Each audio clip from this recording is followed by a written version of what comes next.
Bonjour, bonjour tout le monde, je souhaite que vous soyez tous en forme et en très bonne santé. C'est Asma Amdoni, docteur en médecine générale et comédienne amatrice. Alors j'ai le plaisir de vous souhaiter la bienvenue parmi nous dans notre club que j'ai créé. C'est un club qui est virtuel et qui s'arrête ici. Donc ça veut dire quoi? Ça veut dire que je communique pas en privé avec les gens, d'accord? Et il faut savoir que si jamais vous tombez sur un faux compte qui met mon nom ou mes vidéos ou même les rediffusions de mon live en mode direct, c'est-à-dire vous pouvez très bien avoir l'impression que vous êtes en direct, que je suis en direct, et il y a une apparition instantanée des commentaires par rapport à ce que je dis, et pourtant ça peut ne pas s'agir euh, de ça peut ne pas s'agir véritablement d'un live en direct fait de ma part. D'accord? Je m'explique. Alors, par exemple, sur Facebook, il y a des fausses pages qui mettent des compléments alimentaires, qui mettent des produits, qui mettent beaucoup de choses. Et ces gens-là, ils mettent en mode direct, en mode live, les rediffusions de mon live sur TikTok. Vous voyez? Donc vous aurez l'impression que c'est moi qui parle parce que je réponds aux commentaires qui vont apparaître, alors que c'est pas moi. Très bien. Bon, le live d'aujourd'hui, c'est un nouveau départ. On va redémarrer. We will restart. C'est un nouveau début, d'accord? Pour une nouvelle vie. Et moi, ce que j'adore en moi et j'adore chez plusieurs personnes, c'est cette possibilité de redémarrer. Cette possibilité de tout reprendre à zéro.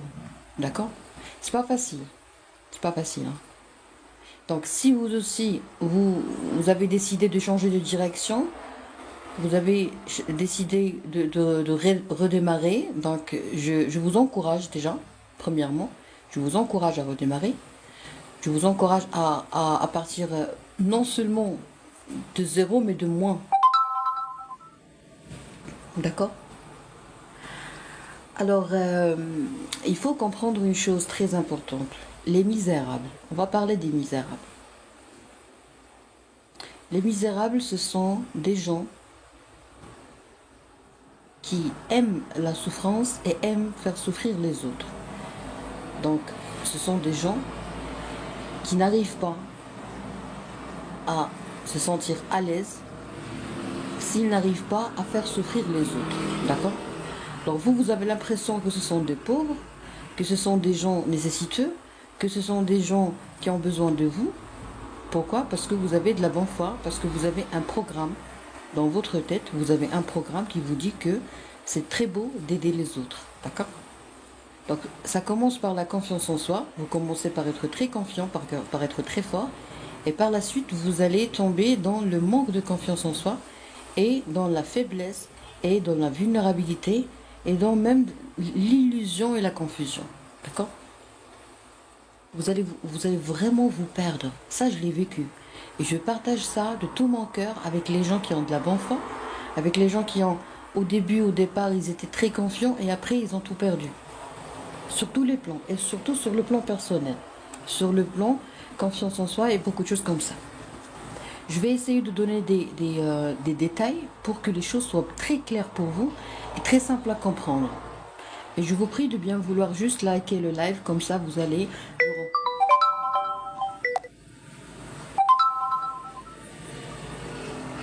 Une seconde s'il vous plaît pour répondre à Misérable.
Pardon, il fallait répondre à un commentaire.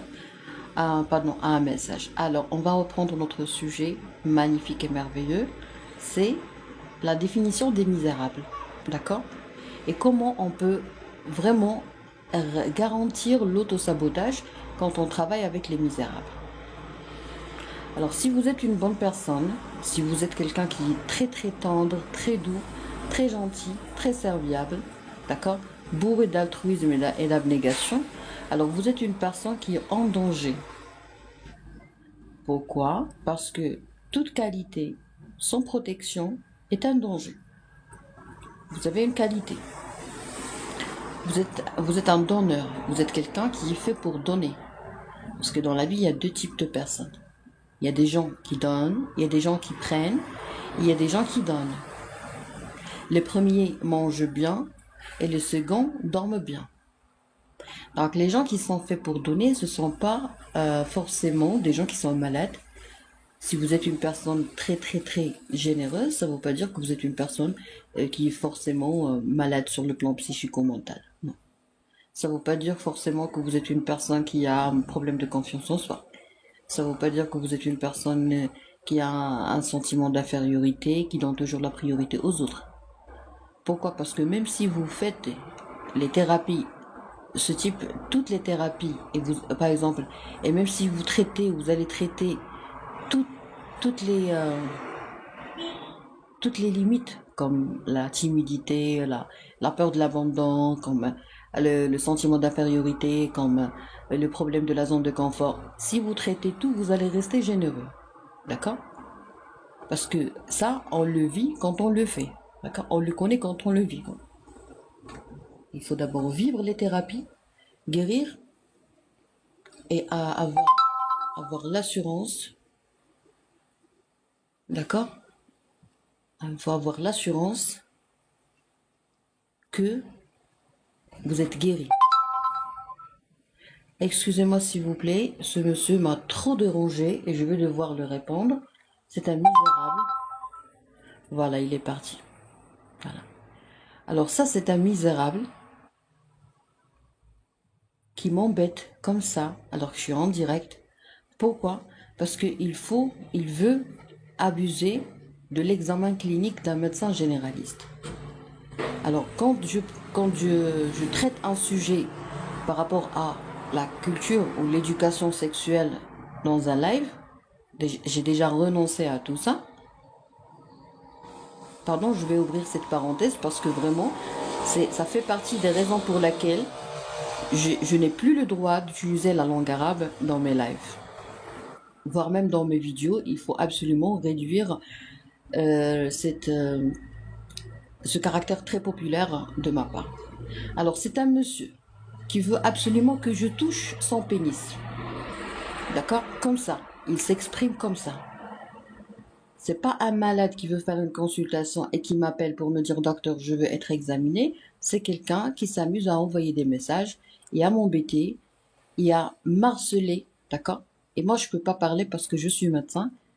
Et si je réponds, par exemple, si je lui dis arrêtez de marceler, il peut me dire non, moi je veux faire la consultation et vous me privez de mon droit d'être traité. Vous voyez?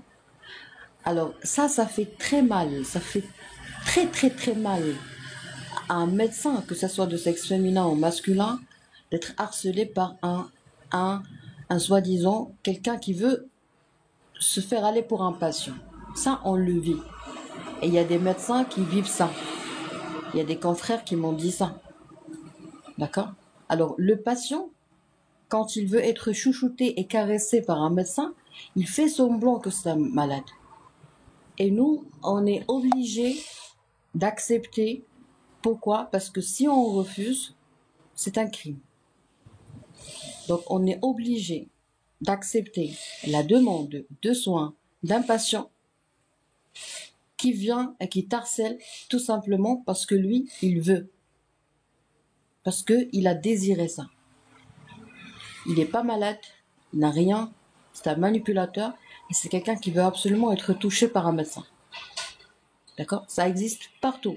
Il y a des gynécologues qui en souffrent. Il y a des gynécologues hommes qui souffrent de femmes comme ça, des femmes qui sont malhonnêtes, qui ne sont pas malades, mais qui veut absolument être caressé ou être touché, parce qu'un examen des seins, c'est un examen, c'est comme si on divise le sein sur 4 et elle va examiner chaque quadrant. On appelle ça des quadrants, d'accord? C'est-à-dire le quart d'un sein. Donc, le médecin, un médecin gynécologue, pour examiner le sein d'une femme, il doit absolument l'examiner, le diviser sur 4 et examiner chaque quadrant. Et ça, c'est très excitant pour les femmes qui ne sont pas honnêtes. Et après, quand il l'examine, elle peut très bien oser lui dire quelque chose qui est vraiment très malhonnête. D'accord? Et irrespectueux. Et nous aussi, les médecins femmes, quand on est face à quelqu'un qui est frustré, il peut oser te dire, comme ça, je veux faire la consultation chez toi. Alors, on vous envoie un message pour prendre un rendez-vous. On lui donne le rendez-vous. Et après, il commence à parler par texto. Pourquoi? Pour s'exciter. Sa conversation est un crime. Si je montre sa conversation à un policier ou à un procureur, c'est un crime. Mais on peut s'amuser. Mais est-ce qu'on peut s'amuser à chaque fois d'arrêter et de quitter notre bureau pour partir à la police pour dire que ce monsieur m'a harcelé, ce monsieur m'a dérangé, ce monsieur m'a embêté, ce monsieur m'a parasité. Mais il faut comprendre une chose. Il faut comprendre une chose. Quand on a affaire à une audience qui n'est pas équilibrée sur le plan psychique, mental, éducationnel, tout ce que vous voulez, éducatif et tout ce que vous voulez, c'est nous le responsable de tout ce type d'harcèlement. C'est moi qui a causé ça. C'est moi la seule responsable. Parce que je n'avais pas le droit de communiquer en arabe avec une audience qui est mal élevée, qui est mal éduquée, qui est frustrée. Merci. D'accord?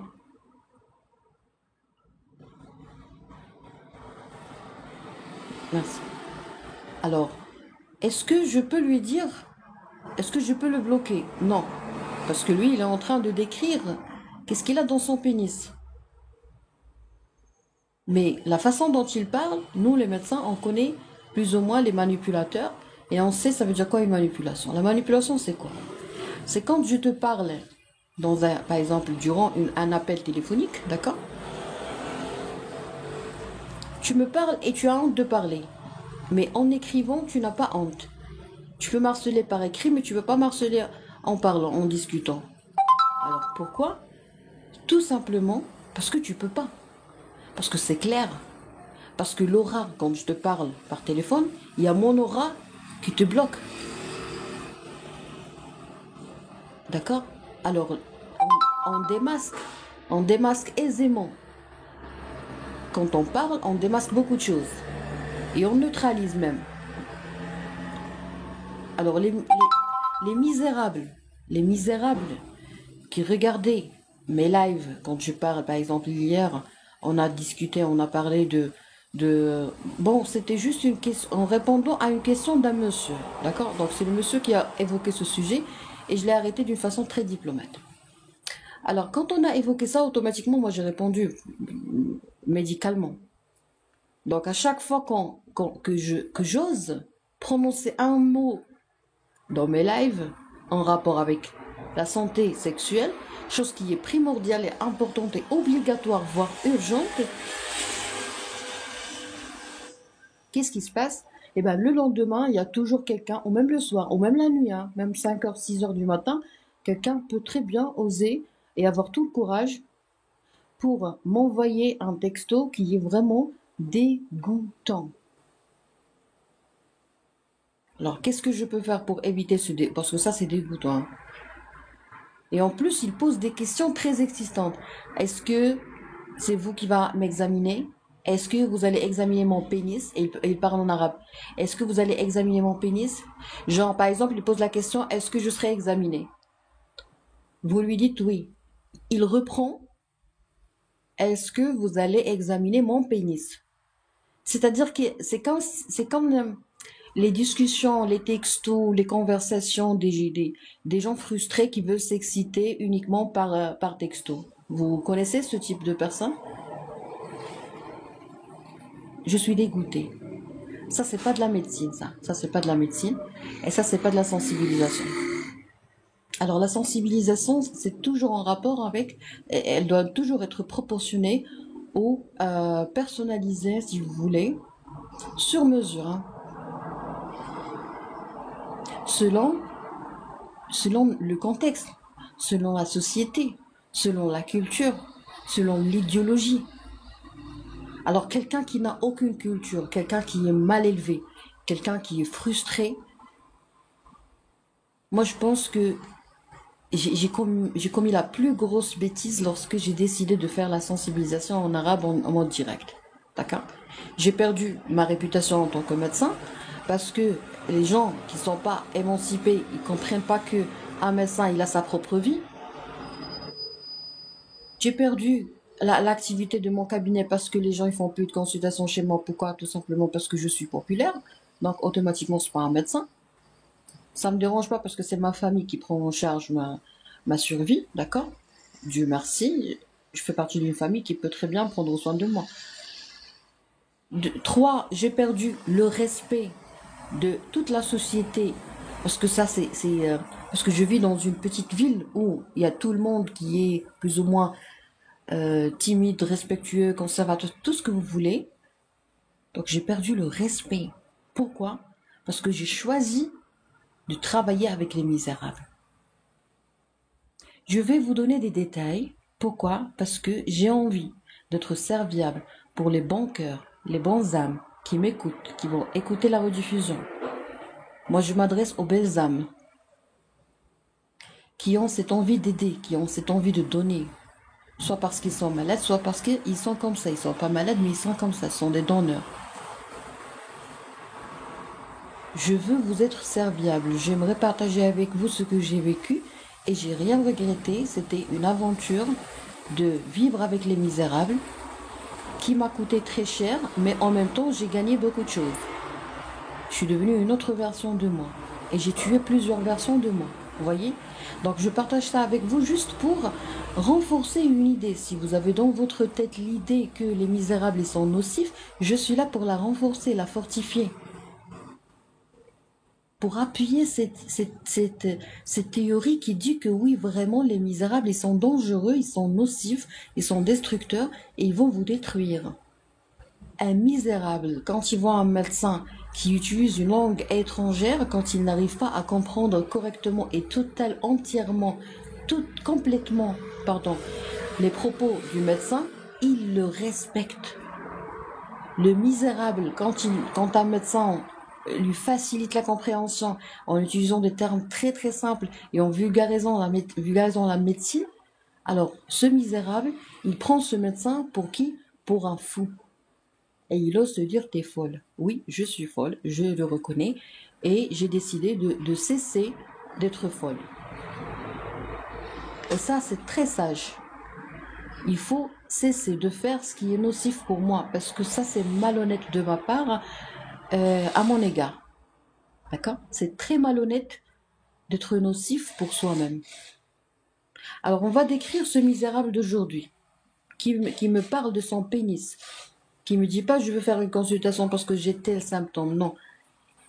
Il est en train de s'exciter en m'envoyant des textos. Tout simplement parce que j'ai répondu à son message gentiment et je lui dis est-ce que vous pouvez... j'ai répondu à son appel et après j'ai trouvé qu'il m'a envoyé un message genre est-ce que vous travaillez, je veux prendre un rendez-vous. Donc je lui ai donné un rendez-vous au moment où je serai disponible et il n'a pas voulu venir faire la consultation, il a voulu parler de son truc. Et après il m'a dit je ne peux pas être examiné par une femme. Est-ce qu'il y a un médecin qui travaille avec vous dans votre cabinet? Et je lui ai donné deux noms de deux médecins, de deux confrères formidables qui travaillent juste à côté de moi. Ils ont leur propre cabinet. Je lui ai donné et le nom et l'adresse du premier médecin, du deuxième médecin. Alors, monsieur, je comprends pas. Vous voulez pas être examiné par une femme? Je respecte votre religion, je respecte votre... Il m'a dit, moi, je suis mariée, ma femme va venir avec moi et je peux pas être examinée par une femme. Je lui ai dit, ok, il n'y a pas de souci.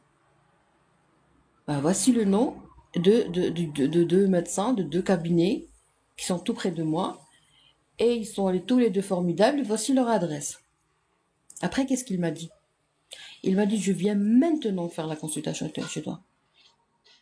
Et il a commencé à décrire son truc et ses compétences et beaucoup de choses. Excusez-moi pour vous dire ça, mais vraiment, c'est pas évident d'être médecin et de faire la sensibilisation avec une société hétérogène. Parce qu'on ne peut pas généraliser, mais on peut dire que c'est comme un groupe très hétérogène.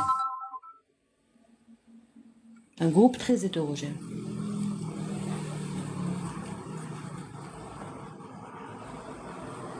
C'est bizarre. J'ai été touchée aujourd'hui, je ne vais pas faire la victime, non. Moi, je réagis. Moi, je réponds. Il faut agir. Il ne faut pas faire la victime, il faut agir. Je parle en arabe. Il y a des hommes qui osent me parler de quelque chose qui est vraiment hors la loi. Hors la loi, hors la médecine, hors rien du... hors tout.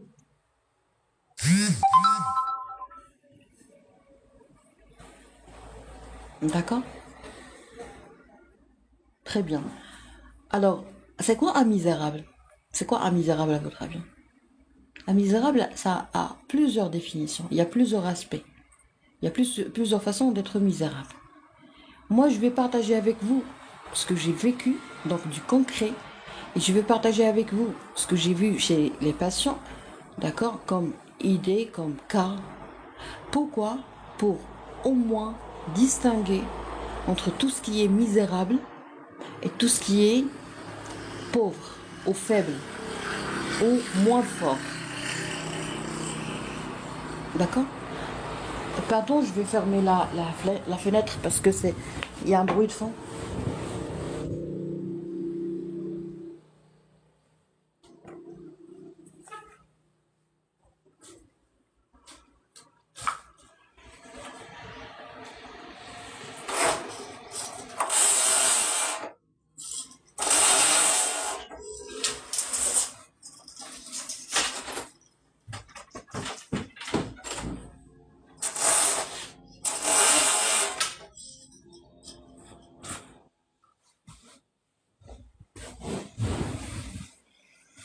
Alors, on va essayer de simplifier les choses parce que c'est pas évident. En fait, ce sont les dilemmes qui nous font souffrir. Ce sont les dilemmes qui vous font souffrir. Vous n'êtes pas idiot. Vous n'êtes pas stupide. Mais les dilemmes torturent. Les dilemmes, ce sont des choix difficiles entre deux choses. C'est-à-dire, vous oscillez entre deux choses et vous avez du mal à choisir. Pourquoi vous avez du mal à choisir? Parce que le choix est difficile. Donc, quand le choix est difficile, premièrement, je reconnais que le choix est difficile. Donc, vous aussi, pourquoi vous êtes perdu, pourquoi vous pouvez arriver à zéro énergie. Donc, c'est pas mon cas, mais vraiment, je suis épuisée, hein. Alors, pourquoi vous arrivez à zéro énergie? Parce que vous avez une fuite d'énergie. Nous avons, et non pas vous avez. Parce que nous avons une fuite d'énergie. Alors, quand on a une fuite d'énergie, donc c'est très honnête et c'est très sage, au moins, diagnostiquer, identifier et mettre en évidence l'aspect, la source et les dimensions de cette fuite. Vous avez une fuite de 1 millimètre, ça n'a rien à voir avec une fuite de 1 centimètre. Pourquoi? Parce qu'on a le débit qui n'est pas le même. Vous voyez? Donc combien d'eau vous perdez en une heure, c'est très différent selon que la fuite mesure 1 millimètre de diamètre ou 1 centimètre de diamètre. Est-ce que vous avez compris ce que je veux dire? Donc, il faut absolument apprendre à s'arrêter juste un petit moment pour identifier, localiser d'abord la fuite, donc diagnostiquer d'une façon complète. C'est-à-dire, j'ai une fuite d'énergie. Qui dit fuite d'énergie, donc dit fuite de perte de vie, parce que la vie c'est un ensemble de moments. Donc on perd du temps, et le temps c'est l'argent, le temps c'est la vie. Parce que on revient jamais plus jeune que maintenant. D'accord? Alors une fuite, c'est une catastrophe. Sauf si on s'en sert. J'ai une fuite, au moins je lave mes mains, je prends une douche, je lave mes vêtements, je lave la vaisselle. Au moins j'en profite. j'arrose. Mais si vous avez une fuite et que vous n'en tirez pas profit, ça c'est un peu méchant. Alors vous avez une fuite d'énergie, vous êtes perdu, vous ne savez pas quoi faire. Vous êtes en dilemme. C'est le dilemme, c'est le choix difficile qui vous fait souffrir le plus. Alors pourquoi vous êtes en dilemme? Donc soit parce que c'est comme ça, d'accord? Vous êtes responsable de ce dilemme, soit parce que vous avez été manipulé. Donc dans tous les cas, vous avez été manipulé. Donc soit vous êtes manipulé par vous-même, parce que vous avez des croyances limitantes, parce que vous avez un souci d'apprentissage, vous n'avez pas appris par exemple l'intelligence interpersonnelle, ou vous n'avez pas encore compris la diplomatie, tout, soit que vous avez été consciemment manipulé par une autre personne. Donc vous êtes vraiment à mi-chemin entre votre vie et la vie des autres. Et malheureusement, le temps passe très vite. Au lieu de vivre notre vie, qui est notre principale mission, on vit pour les misérables. Les misérables, il faut absolument couper le contact et les liens karmiques avec eux. Parce qu'un misérable, il nous vole la vie. Imaginez, j'ai une vie, et le misérable, qu'est-ce qu'il fait? Il vole ma vie. Pourquoi? Parce qu'il se positionne toujours dans la chaise du faible, et il nous met dans la chaise du fort. Donc, s'il y a un faible et un fort, il y a toujours le fort qui doit aider. Un jour, le fort devient plus faible. Encore une fois, le misérable, il se met toujours il se positionne toujours sur la chaise du nécessiteux, du diminué, et il vous pose ou il nous pose dans la chaise du riche, du généreux, du fortuné et tout. Mais un jour, il y a le fortuné qui peut devenir pauvre. Pourquoi? Parce qu'il ne sait que donner. Pour rester riche et fortuné, il faut travailler et investir. Mais si il y a le riche qui donne, à un certain moment, il deviendra pauvre.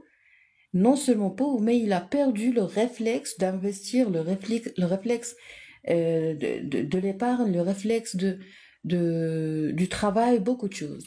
Et même la motivation. Voilà pourquoi on arrive à zéro énergie, parce qu'on a perdu la motivation. D'accord? Donc vous commencez par on vous dit vous êtes fort, vous êtes fortuné, et après on vous vole la force et la fortune. On vous dit vous êtes intelligent, vous êtes très jeune, et tout, on vous vole la jeunesse et on vous vole l'intelligence. On vous dit vous êtes plus confiant que moi, vous êtes plus audacieuse, vous avez le public speaking et tout. Après, qu'est-ce qu'on vous fait? On vous ridiculise et on vous enlève comment on appelle ça? Le fait de ne plus être le contraire de fidéliser. Je ne sais pas si on peut dire infidéliser. Vous voyez? Cette capacité de fidéliser l'autre. J'ai perdu le terme parce que je suis un peu fatiguée. D'accord? Alors si vous vous croyez fort ou plus fort que l'autre, gardez dans l'esprit que vous avez tort. Et on n'a pas le droit de juger l'autre plus faible que nous parce qu'il n'y a personne qui est plus faible que nous. Sauf si la personne veut jouer le rôle de misérable. Parce que si il y a toujours moi qui donne, un jour je vais tout perdre. Et si c'est toujours moi qui te comprends, un jour je serai malade. Si c'est toujours moi qui te console, un jour je serai malade. Vous voyez? C'est comme ça. C'est comme ça.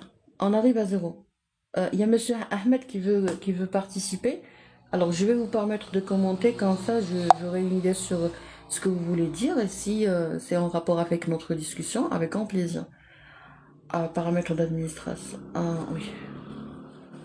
Mais à condition de me donner l'autorisation d'enregistrer sur YouTube, parce que moi j'enregistre sur YouTube. Si vous permettez, bien sûr. Si ça vous va pas, vous me le dites. Ok, c'est pas grave pour cet épisode, on peut terminer, je peux vous permettre de commenter, mais après les commentaires seront possibles uniquement pour les gens qui sont abonnés. Vous êtes intéressé, vous vous abonnez, vous n'êtes pas intéressé, je vous comprends. Voilà, parce que Wallah, je n'ai plus d'énergie pour lire un commentaire d'un misérable. Et je ne suis pas obligée de supporter ça parce que c'est pas ma nature. D'accord? C'est terminé, c'est bon, on a bien galéré, on s'est bien éclaté. On a passé 4 ans et demi, je pense, sur TikTok en faisant des lives très rigolos. On a fait de la comédie médicale, on a vulgarisé la médecine, on a traité les tabous, on a découvert la frustration, on vous a donné la possibilité d'exploser votre frustration sexuelle par des faux comptes que vous utilisez pour parler. Je ne généralise pas. D'accord? Mais vraiment, je n'ai plus d'énergie. Alors, Monsieur Ahmed, vous avez demandé de passer en direct avec moi. Est-ce que vous avez quelque chose à dire? Vous me le dites par commentaire, s'il vous plaît. Et puis, si ça vous dérange pas de passer sur YouTube, vous me le dites parce que après, je vais prendre la rediffusion et je vais l'enregistrer, Inch'Allah, sur ma chaîne YouTube. Donc, est-ce que ça vous convient? Vous répondez, s'il vous plaît. Je vous donne 2 minutes pour répondre. Si vous répondez pas, je vais encore une fois interdire les commentaires parce que j'ai autorisé les commentaires juste pour avoir une idée sur votre réponse. Merci. Très bien. Donc, on parlait des misérables. Un misérable, c'est quelqu'un qui veut que, qui veut t'utiliser. Le misérable utilise le non misérable et après, lui aussi, il devient misérable comme lui, mais sans avoir les mêmes compétences et la même expérience et la même immunité. Un misérable par défaut, il a l'immunité, il peut survivre dans la misère, il s'amuse, hein. He enjoys being like that. Alors, il s'amuse, il est très à l'aise dans la misère, un misérable, il est très à l'aise. Ça veut dire quoi, il est très à l'aise? Ça veut dire que lui, il connaît très bien, c'est comme si il vivait dans une jungle, il connaît très bien cette jungle, et toi, t'es nouveau, toi, vous, par exemple, vous êtes nouveau, vous savez pas comment survivre dans cette jungle, mais lui, il connaît très bien, et le chemin, et à quel moment il peut passer par ce chemin, et, euh, et comment se sauver, comment grimper, il sait tout. Le misérable, dans son terrain, il sait tout. Mais toi, s'il t'invite dans son territoire, tu vas te perdre. Vous voyez? Les misérables, quand ils nous invitent dans notre monde, on se perd. Moi, je le dis avec un esprit sportif, je me suis perdu. Alors, Monsieur Ahmed, vous répondez toujours pas, je comprends pas. Et pourtant, vous avez partagé le live avec quelqu'un d'autre. Voilà, donc je vais encore une fois interdire les commentaires pour les non-abonnés. Par respect à mon énergie, parce que je n'ai plus d'énergie sincère. Avec tous mes respects. Alors, un misérable, il t'invite dans son monde. D'accord? Il vous invite dans votre monde, dans son monde. Il vous dit bienvenue. Comment ça bienvenue? Bienvenue énergétiquement, mais mentalement et psychiquement. Parce que dans ton monde, toi, si t'es pas un misérable, dans ton monde, tu vis, vous vivez. Je m'excuse si à un certain moment je vous tutoie, c'est juste parce qu'en anglais, on dit toujours you. Donc je fais pas beaucoup la différence. Mais sinon, je vais faire attention. Très bien. Donc, vous n'êtes pas un misérable. Comment savoir déjà si on est un misérable ou pas? Premièrement, le non misérable, c'est un bon vivant. C'est quelqu'un qui sait vivre. D'accord? Un non misérable, c'est quelqu'un qui aime déguster les moments, qui aime partager les belles choses. Un misérable, non. Un misérable, il cache les belles choses parce il a peur du mauvais œil. Donc imaginez, vous connaissez un misérable.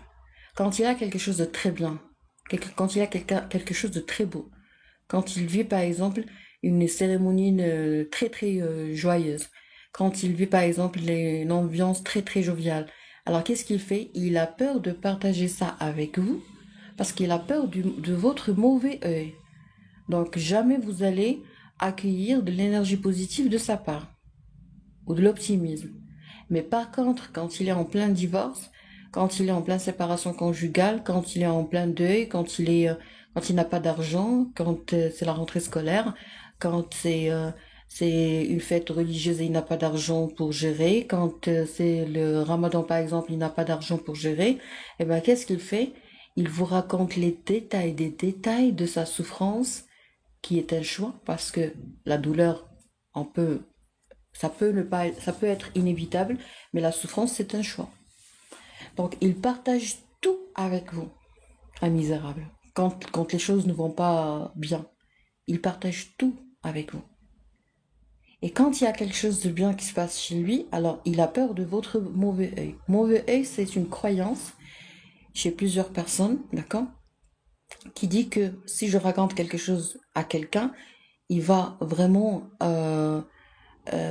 m'en vouloir, il va vraiment, ça va pas marcher et il va me souhaiter, ça va me rapporter la malchance et tout ce que j'ai envisagé, tout ce que j'ai planifié va échouer, va se dissoudre, d'accord? Ça veut dire quoi? Ça veut dire que les misérables, ils ne racontent pas la beauté de la vie, mais ils racontent les désastres et les catastrophes. Alors, voici une des définitions ou un des aspects d'être misérable. Merci, Nasser Al-Abi. D'accord? Alors, est-ce que vous voulez vivre avec des gens comme ça? Alors, la première question à se poser, je vous invite à prendre votre agenda et d'écrire hein, des notes. Prenez des notes. Je vous invite à prendre des notes.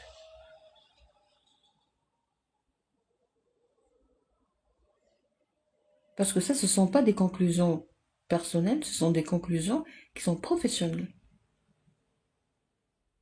Je suis médecin, je suis docteur en médecine de formation et je fais de la comédie thérapeutique, la comédie médicale. Je suis comédienne amatrice. J'ai une très bonne expérience de consultation à domicile, de travail associatif, de conférences. Je suis conférencière de haut niveau avec les adolescents et tordus, les adolescents qui sont difficiles à gérer, à contrôler. D'accord? Dépendants et tout. Et les enfants, les femmes dans les centres de lutte contre l'analphabétisme et tout. Et je sais ce que je dis. Lorsque je vous dis que les misérables, ils sont épuisants. Ce sont des vampires énergétiques. Alors, est-ce que vous pouvez vivre avec quelqu'un ou avec une communauté qui ne raconte que tout ce qui est noir et qui a peur de raconter ce qui est blanc cassé, ce qui est beige, ce qui est jaune, ce qui est rose, ce qui est pistache? Non, non, non, non. Regardez en bas, j'ai mis Docteur Asma Amdoni en jaune.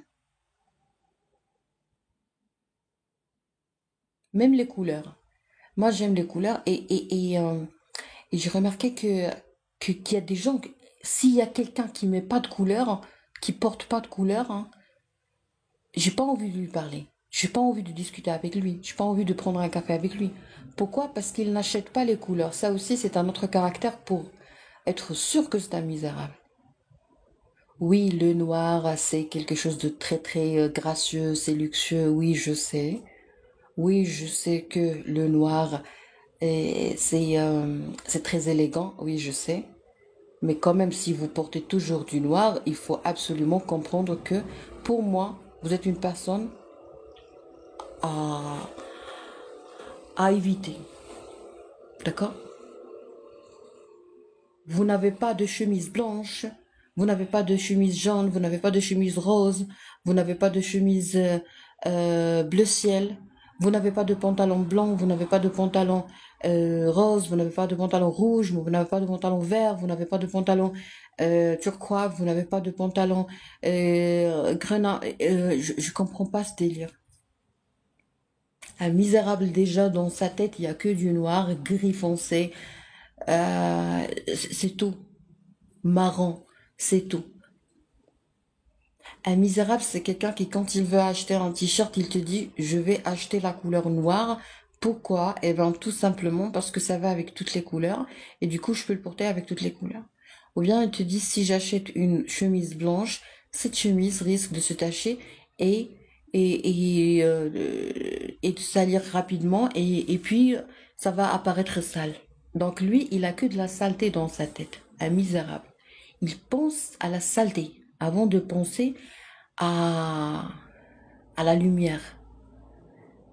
Le blanc, c'est la lumière. Alors un misérable, il ne connaît pas le blanc. Il est contre le blanc. Il n'achète pas le blanc. Il ne peut pas acheter un salon blanc ou beige. Non. Pourquoi? Parce que ça va devenir très sale. Il ne pense qu'à la saleté. Un misérable, jamais il va investir dans des pantalons blancs. Jamais, jamais. Donc si t'as pas de pantalon blanc, c'est-à-dire que toi, t'es très nocif pour moi. Sur le plan énergétique, je dois voir la beauté. La beauté, elle est très importante pour la santé. Alors un misérable, il est contre les couleurs. Et il y a des thérapies qui s'appellent la chromothérapie, traitées par les couleurs. Il y a des gens qui sont, je sais pas comment on les appelle, mais ingénieurs ou spécialisés en design intérieur ou ingénieurs d'intérieur, de l'intérieur ou je sais pas moi. C'est-à-dire ce sont des gens qui ont étudié le choix des couleurs, le choix des meubles, le choix des, euh, des, euh, des, des, des carrelages, le choix des spots, le choix des beaucoup de choses. Alors ces gens-là, ce sont des gens qui sont très bons pour la santé. Par exemple, je vais aménager un cabinet ou ma villa, donc qu'est-ce que je vais faire? Je vais taper sur Internet ou je vais chercher dans mon agenda et demander euh, un conseiller, d'accord, de l'intérieur pour me proposer des gens qui sont spécialisés dans le décor. Je vais leur dire, par exemple, ça je l'ai fait dans mon cabinet, c'était moi qui l'a fait moi-même, donc j'ai pas sollicité un professionnel parce que j'étais entourée par des gens comme ça. Alors, j'avais un, j'avais deux salles avec un orifice entre les deux. La première salle, c'était mon bureau, dans mon premier cabinet. C'était le bureau où je recevais les gens tranquillement. Je les, euh, je les interrogeais tranquillement. Il n'y a pas de stress. Et puis après, il y a une autre salle tout près de moi où il y avait une salle d'examen. Alors, la coloration, la lumière dans le bureau était très très calme avec le parquet et tout, le parquet artificiel qui s'appelle le Gerflex, je pense. Donc, c'était doux, c'était calme. Les stores étaient en blanc cassé, d'accord? Et le spot était vraiment très très très calme, lumière très douce, jaune. Et dans la salle d'examen, c'était blanc, lumière blanche. Il y avait des couleurs, il y avait le store avec plusieurs couleurs, d'accord? Et quand le patient accède à la salle d'examen, vraiment, je vois qu'il y a un changement au niveau de sa mine, hein, ses grimaces, ses expressions faciales, il y avait un changement. Moi-même, j'avais ce sentiment. Moi-même, quand je parlais avec le patient, il est très calme, on est très calme. Et après, quand on accède à la salle, j'ai un autre air, un autre souffle. Vous voyez? Et ainsi de suite. Donc, il y a des gens qui ne font que ça, qui n'ont étudié que l'importance de ce qu'on voit. Parce que dans les neurosciences, il faut comprendre que, et dans la programmation neurolinguistique, il faut comprendre que ce que je vois peut influencer toute ma vie. Je vois le désordre, je ne pourrais pas avancer. Voilà pourquoi on incite toujours les gens à prendre soin de leur chambre, de leur placard, de leur table de nuit, coiffeuse, tout ce que vous voulez. Pourquoi? Parce que quand on voit l'ordre, on est ordonné dans notre tête. Et ça, c'est vrai. Ça, c'est vrai. Moi, sincèrement, lorsque tout est en ordre, je me sens très à l'aise. J'ai comme l'impression que je me concentre davantage sur ce que je veux faire. Et j'attire les belles choses. Par contre, s'il y a un désordre, vraiment, je me sens malchanceuse carrément. Parce que chez nous, les femmes, les choses sont un peu différentes.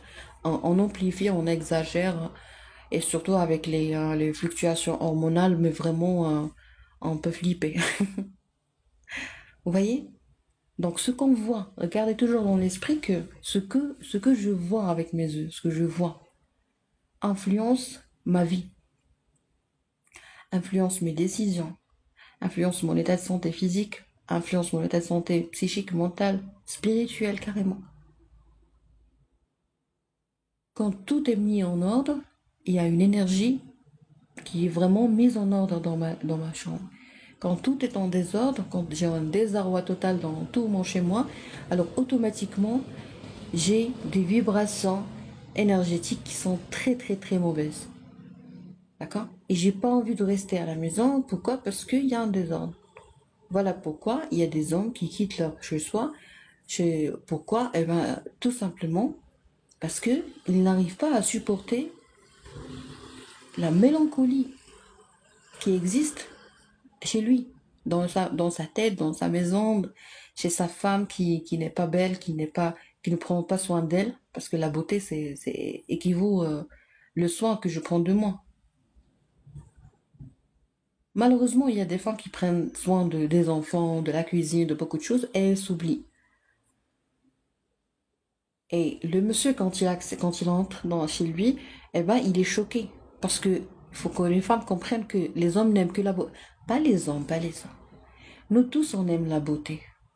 Moi, si je vois, par exemple, euh, mon époux avec des cheveux hérissés, il n'a pas pris sa douche 3 jours alors qu'il n'est pas en dépression. Il faut toujours respecter les gens qui ont de la dépression. Alors, il a les cheveux hérissés, ou mon copain qui a des cheveux hérissés, qui pue, qui n'a pas pris sa douche depuis 3 jours, 4 jours. Et, mais vraiment, je peux pas dire que je vais pas l'aimer, mais je veux pas l'aimer de la même intensité, si vous voulez, que s'il était vraiment propre, avec des cheveux bien coiffés, qui met par exemple un parfum, je vais l'aimer davantage. Restons dans tout ce qui est visuel, parce que le parfum, il a d'autres mécanismes d'influence. Donc restons dans tout ce qui est visuel, on dit que si je vois la beauté, je vais l'aimer. On aime la beauté, il faut comprendre ça. Il faut avoir le courage de dire juste entre vous-même, hein, au fond de vous, il faut avoir l'audace de dire j'aime la beauté. J'aime la beauté d'un monsieur. J'adore. Quand je vois la beauté, je me sens très bien. Je me sens à l'aise, ça peut même m'embellir, je peux même devenir plus belle. D'accord? Alors si je suis honnête avec moi, je le serai avec les autres. Et je vais attirer l'honnêteté. Si j'ai la conviction que la beauté est importante, je vais prendre soin de la mienne déjà. Et quand je prends soin de ma beauté, je vais attirer les gens qui sont beaux, qui apprécient la beauté. Et si dans mon cœur je dis que non, c'est l'âme qui est plus importante que tout, c'est l'âme qui est prioritaire, eh ben je rappelle que l'âme ne peut pas être propre si on n'est pas propre. Point à la ligne. La propreté du corps, hein, intervient dans la propreté, dans la garantie de la propreté de l'esprit et de l'âme. Donc, il ne faut pas être hypocrite. J'aime la beauté, je dois être belle. J'aime la forme, je dois avoir une belle silhouette. J'aime le sportif, je dois faire du sport. J'aime les polis, je dois être polie. J'aime les galants, je dois être élégante. Point à la ligne.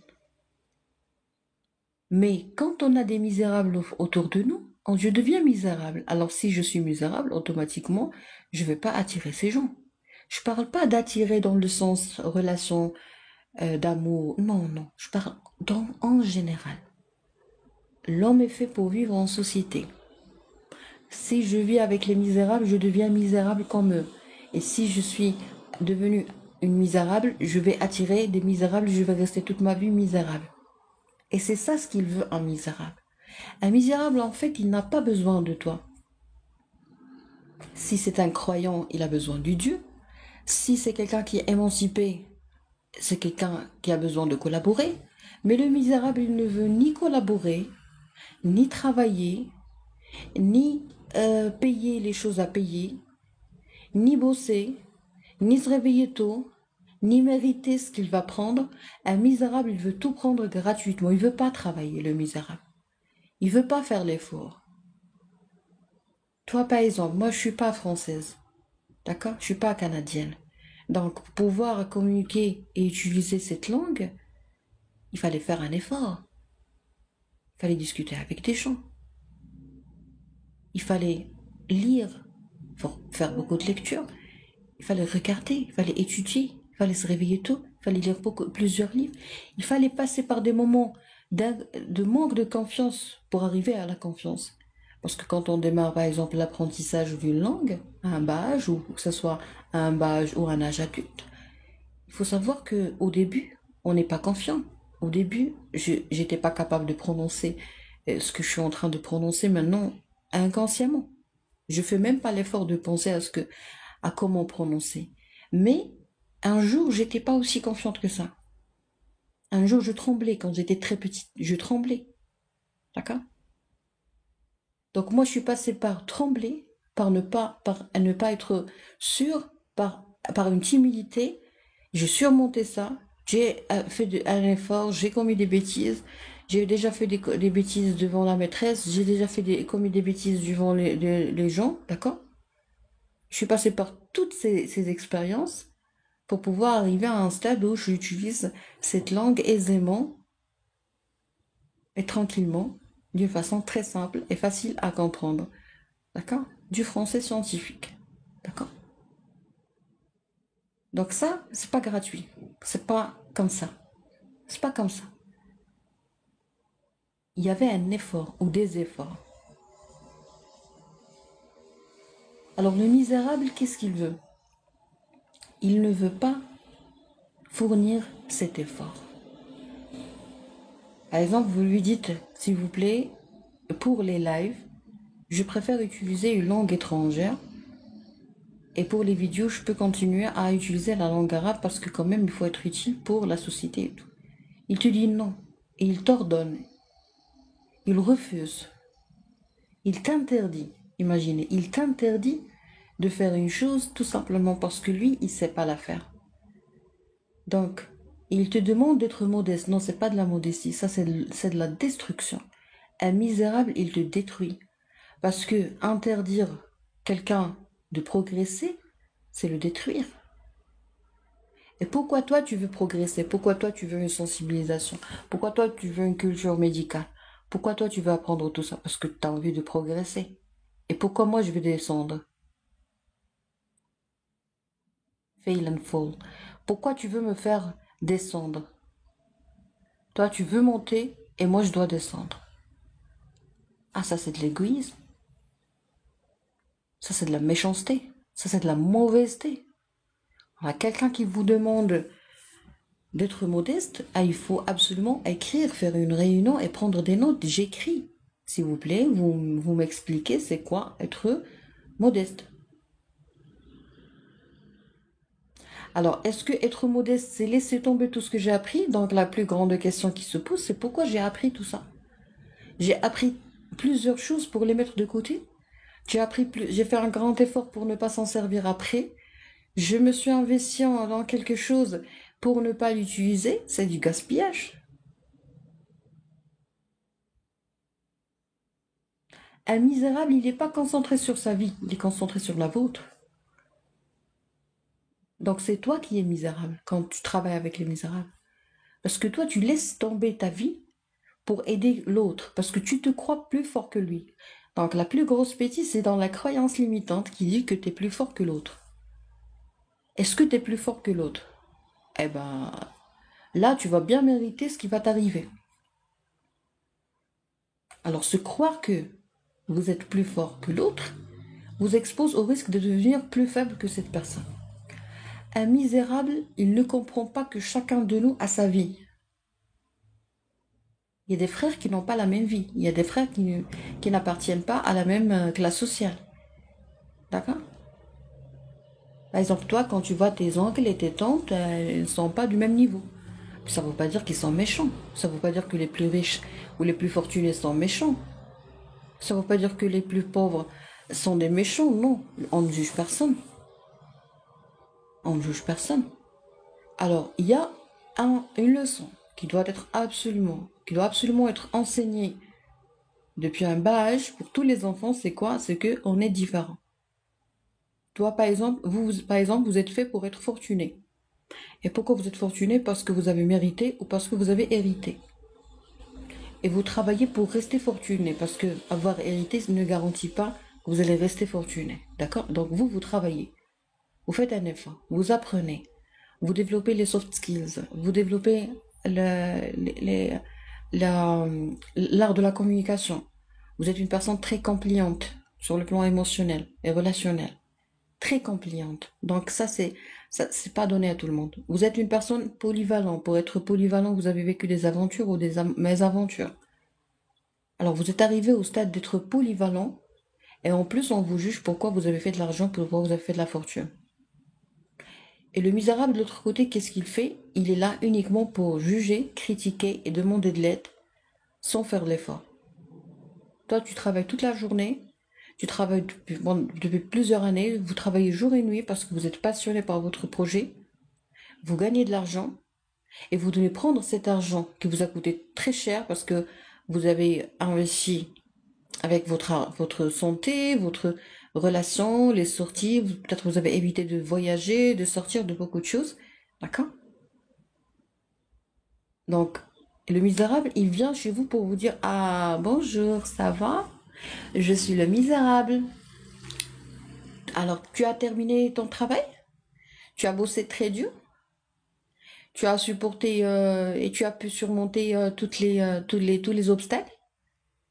Tu as galéré? Tu as fait des thérapies?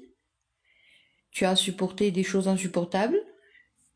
Tu as, tu es un survivant de plusieurs batailles financières, culturelles, professionnelles, personnelles, familiales et tout? Ah, très bien. Maintenant, tu as de l'argent. Ah, d'accord. Tu me la donnes, s'il te plaît. Vous êtes des criminels, vous êtes des voleurs, vous êtes des agresseurs. Ce sont des agressions. Les gens qui agressent les gens, qui leur prennent leur argent, ben, ce sont les misérables. Ils te disent, va travailler et ramène-moi ton argent. Moi, je veux rester ici, à scroller, à regarder les vidéos, à tapoter, à faire le sexe n'importe comment, à faire la masturbation n'importe comment. Et toi, tu travailles, tu me donnes ton argent. Tu travailles, tu viens me raconter tout ce que tu as appris. Tu le traduis. Tu as appris en anglais, en français. Ben, c'est pas mon problème. Sois modeste, s'il te plaît. Les plus grands manipulateurs, ce sont les misérables qui font ça. Ça, c'est de la manipulation des gens bosseurs. Les gens qui travaillent, ils sont manipulés par les misérables. Pourquoi? Parce que tu travailles pour donner ton argent à quelqu'un qui ne veut pas travailler. Alors, dans le recrutement, on va parler du recrutement. Pour vous libérer. Alors, pour le recrutement, alors c'est là où on découvre le vrai, la vraie définition des misérables. Un misérable, il ne veut pas travailler. Il ne veut pas travailler, il ne connaît pas le travail, il ne connaît pas la discipline. Il n'est pas en dépression, non. Il est comme ça, il est fait comme ça. Il ne fait que baratiner. Toi, tu travailles, tu te réveilles. Moi, je me rappelais très bien, on accédait à la salle de réunion à 7h30. On démarre, hein, en tenue, tout ce que vous voulez. C'est-à-dire qu'on doit être on devrait être à 7h du matin à l'hôpital pour voir les patients, voir nos patients, pour mettre notre tenue, d'accord? Et à 7h30, le prof ferme la porte.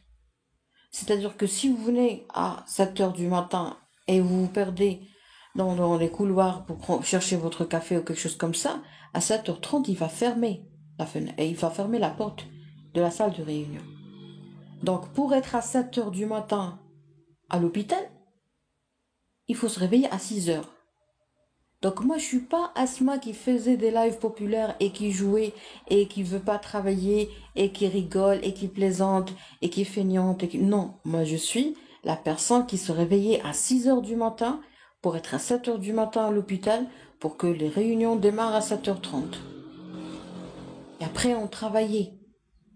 Et quand c'est midi, ok, on part pas forcément pour prendre notre repas. On pouvait très bien prendre notre repas à 15h du matin, à 15h. Ou à 17h, pardon, à 17h, à 16h. Et ça, depuis 8 ans d'études. Et avant ça, on devait absolument se réveiller très très tôt. Pour faire la prière pour beaucoup de choses. Donc j'ai passé plusieurs années d'études, 20 ans d'études, parce que 12 ans pour avoir son bac et 8 ans. Donc 20 ans d'études, 20 ans de discipline, 20 ans de stress, de peur, de crainte, d'échouer ou quoi que ce soit. 20 ans d'honnêteté et de sérieux. Pourquoi tout ça? Pour vivre finalement avec des misérables qui te demandent d'être modeste, et quand tu es modeste, ils vont faire la consultation chez un autre médecin et il vous dit, toi, t'es pas un médecin, parce que si tu étais un médecin, t'allais pas discuter avec nous. Ils savent très bien que ce sont des misérables, ils savent très bien qu'ils sont toxiques, ils savent très bien qu'ils sont frustrés, ils savent très bien qu'ils ont un problème d'estime de soi, et ils te disent, puisque tu nous parles, et puisque tu as accepté de nous parler alors que les autres médecins ne le font pas, ben c'est-à-dire que toi, tu n'es pas un médecin. Ils ont parfaitement raison. Et moi, j'ai parfaitement raison de renoncer à tout ça et de faire redémarrer. On change de direction. D'accord? Alors, il faut comprendre que si on ne connaît pas notre valeur, on mérite très bien être largué, être maltraité, être ajourné, être... euh, comment je peux le dire? Être réduit et dégradé. D'accord? On a bien mérité ça. Donc maintenant, je vous invite tous à faire une respiration profonde. D'accord? Et prendre la décision de faire redémarrer. C'est pas grave. T'as tout perdu, tu reprends. Vous avez tout perdu, vous reprenez tout. Vous avez tout oublié, vous allez tout apprendre après. Vous avez raté une année, vous allez reprendre votre souffle et votre endurance pour réussir après. D'accord? C'est pas la fin du monde. La fin du monde, c'est quand tu seras décédé, quand tu seras plus là. Toi, tu es là. Votre âme est là, ton âme est là. Ton corps est là. D'accord? Ta beauté est toujours là. Ta gentillesse est toujours là. Elle a été manipulée par quelqu'un. C'est comme si on a donné un appareil à quelqu'un et ce quelqu'un, il ne sait pas comment manipuler l'appareil et du coup, il l'a abîmé. Je peux acheter un autre appareil, c'est pas grave. Ou je peux appeler quelqu'un qui sait très bien comment décoder ou comment manipuler cet appareil. J'ai perdu cet appareil, c'est pas grave. On le jette et on achète un autre appareil. Mais on va continuer à utiliser le mixeur parce que le mixeur, il est gentil, mais c'est la personne qui l'a utilisé qui ne sait pas comment l'utiliser. Donc, donner une bagnole à quelqu'un qui n'a pas de permis de conduire, c'est garantir l'accident. Donc, ce que vous vivez, ou ce qu'on a vécu, ou ce qu'on vit, ce sont des accidents. L'accident, c'est pas la fin du monde. Mais il faut absolument mettre le diagnostic. Pourquoi mettre le diagnostic? Pourquoi on a eu cet accident? Parce qu'on a permis à quelqu'un qui n'a pas de permis de conduire. Donc dans notre vie, au quotidien, on donne les clés de notre voiture à quelqu'un qui n'a pas de permis. Il n'est pas méchant, c'est pas un diable, mais c'est quelqu'un qui n'a pas appris à conduire. Le misérable n'a pas appris à conduire une relation. Le misérable, il n'a pas appris à conduire sa vie. Le misérable, il n'a pas appris à être autonome. Il est contre l'autonomie. Alors l'éducation par définition, l'éducation par exemple des enfants, pourquoi on éduque les enfants? Pour qu'ils deviennent autonomes. Je vais mettre au monde des enfants, je vais l'apprendre d'une façon très très proportionnée à leur âge comment être autonome, c'est-à-dire l'autonomie ça commence par ranger son lit quand il a la capacité de le faire. Et si mon enfant apprend à ranger son lit tout seul, il deviendra un grand homme d'affaires après. Parce que j'ai cultivé le sens de l'autonomie. Un misérable, il est contre l'autonomie. Un misérable, il est dépendant. Il a appris la dépendance. C'est-à-dire, toi, tu travailles pour moi. Toi, tu apprends et tu viens me traduire. Toi, tu lis, tu apprends par cœur, tu comprends, tu fais des efforts, tu fais des recherches et tu viens me donner le résultat. D'accord? Comme ce qu'on a déjà traité, le sujet qu'on a déjà traité, ce sont les mendiants intellectuels. Alors, les mendiants intellectuels, ce sont des gens qui ne font pas de la lecture, qui n'achètent pas le livre. D'accord? Pour moi, un mendiant intellectuel, c'est quelqu'un qui n'achète pas les livres. Il faut les acheter. Il faut pas faire de photocopiage, parce que le photocopiage, qu'est-ce qu'il fait? eh ben, il tue le livre. Je ne sais pas si vous avez déjà lu ça dans un livre. Autocopiage tue le livre. Alors, toute personne qui n'achète pas des livres, c'est une personne qui est misérable et qui est très toxique pour moi. Et vous aussi, vous avez le droit de définir c'est quoi un misérable pour toi. Et si vous avez envie de savoir si vous avez raison ou vous avez tort, vous discutez avec votre propre médecin spécialisé en psychiatrie, et votre psychologue, et votre hypnothérapeute, et votre psychothérapeute, d'accord? Et votre médecin généraliste, et non pas sur Internet. Toute personne qui parle sur Internet est un misérable. Toute personne qui ne lit pas de livres et qui cherche l'information sur Internet est un misérable. Ça, je le dis relativement à moi, et relativement aux gens qui sont comme moi. Donc nous, on est très différents. Si vous faites partie des gens qui achètent des livres, vous devez savoir que toute personne qui n'achète pas des livres est une personne qui est toxique pour vous. Si vous êtes une personne qui fait des stages, il faut savoir que toute personne qui n'investit pas dans les stages est une personne qui est toxique pour vous. Si vous êtes une personne qui voyage à l'étranger pour découvrir d'autres cultures, vous devez savoir que toute personne qui ne voyage pas est une personne qui est toxique pour vous. Est-ce qu'on est bien clair? Est-ce que les choses sont bien claires? Les gens qui sont différents de vous sont toxiques. Ça, c'est vrai. Ils sont très toxiques pour vous. Je veux vous dire une chose. Vous êtes une personne scientifique. Soit des sciences analytiques, soit des sciences expérimentales, soit des sciences basées sur l'intelligence logico-mathématique. Bon, l'essentiel, c'est que vous êtes une personne qui a un cerveau scientifique. D'accord? Bien loin de tout ce qui est théorique. D'accord? Toute personne qui est théorique est une personne qui risque d'être très très très nocive pour vous. Donc qu'est-ce qu'il faut faire? Il faut doser. Ça veut dire quoi doser? Ça veut dire qu'on va continuer à vivre ensemble avec les gens qui sont différents, mais je ne suis pas obligée de mener des discussions de gros calibre, des discussions multidimensionnelles avec des gens qui ne comprennent même pas mon mécanisme de réfléchir et de raisonner, et de raisonnement.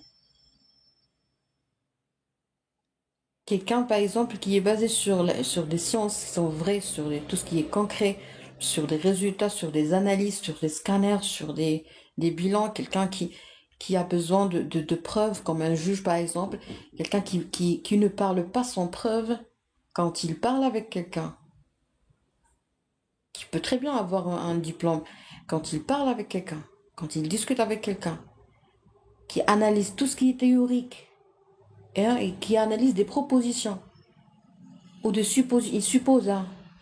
Tu supposes, t'es nocif pour moi. Je ne suis pas là pour supposer, j'ai 37 ans. J'ai fait des sciences expérimentales. Et je fais des recherches sur le terrain. Donc je ne connais que le concret. Le concret et l'authentique.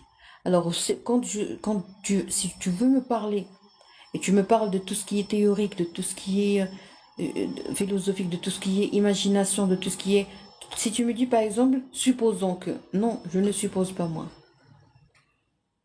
Je peux te laisser terminer ton travail, mais moi, je ne vais pas investir dans la discussion, énergétiquement. Alors, c'est ça, être compliant.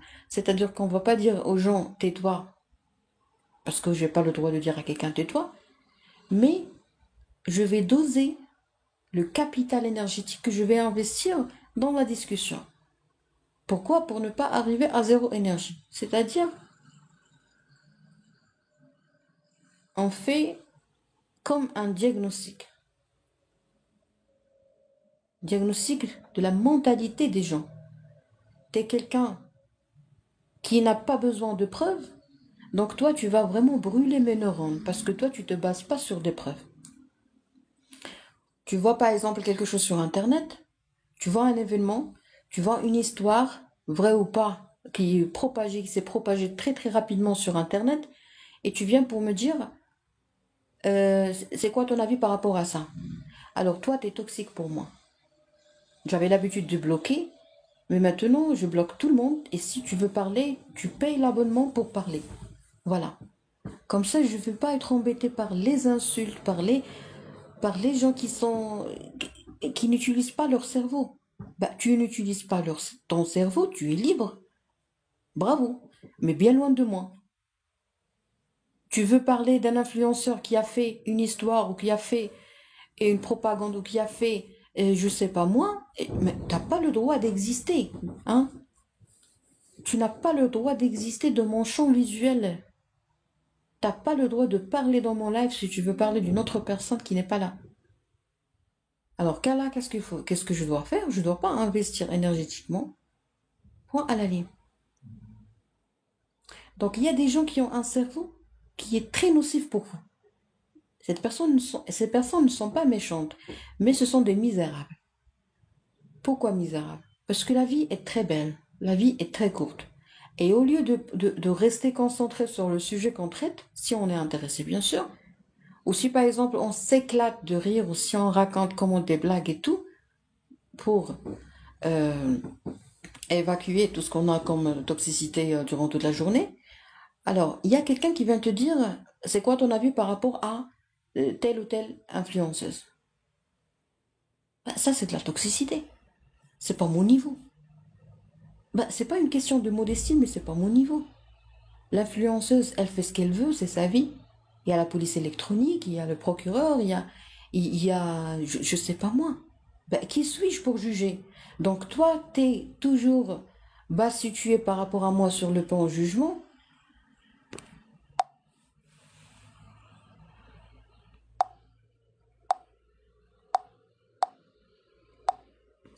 Toi, t'es toujours inférieur à moi sur le plan jugement parce que t'es pas encore arrivé à la station où la station que j'ai déjà dépassée et t'es toujours collé et en panne dans la station de jugement, alors toi, t'es nocif, tu me brûles, t'es un misérable.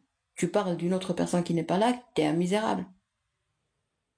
T'es un misérable, c'est un diable énergétique. Alors moi, j'ai plus d'énergie pour ces diables. Donc je fais quoi? Tu parles d'une autre personne, je te bloque. Je t'explique pas parce que je ne suis pas ta maman. Je ne suis pas ta maman. Alors si on a reçu une éducation qui est très différente, ça je le comprends. Mais si chacun de nous a reçu une éducation différente, il faut absolument avoir des règles à respecter. Il faut mettre des points à respecter. Et ces points doivent être très clairs.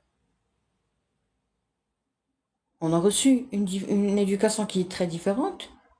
Les bonnes manières, c'est obligatoire. Tu poses pas de questions privées, questions intimes. Tu me demandes pas si je suis mariée ou pas. Parce que ça, c'est une question qui se pose pas.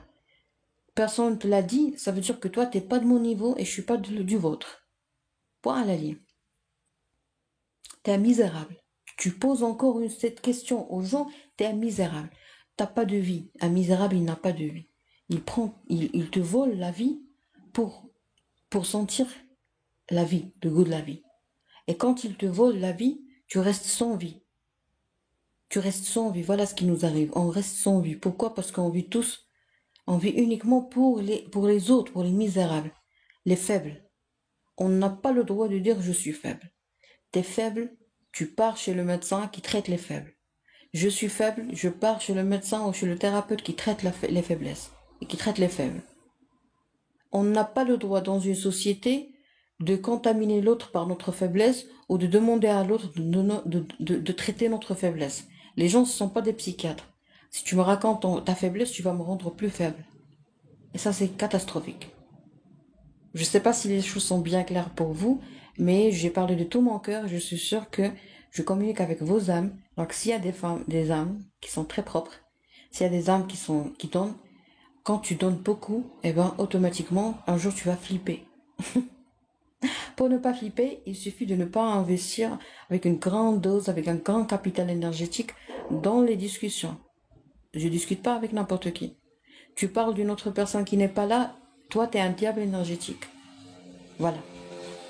Tu parles de ma vie personnelle, t'es un diable énergétique. Tu me demandes de descendre en bas et tu colles l'étiquette de modestie. Qui es-tu pour me parler de la modestie? Est-ce que je t'ai insulté? Non. Est-ce que je t'ai manqué de respect? Non. Est-ce que je t'ai volé? Non.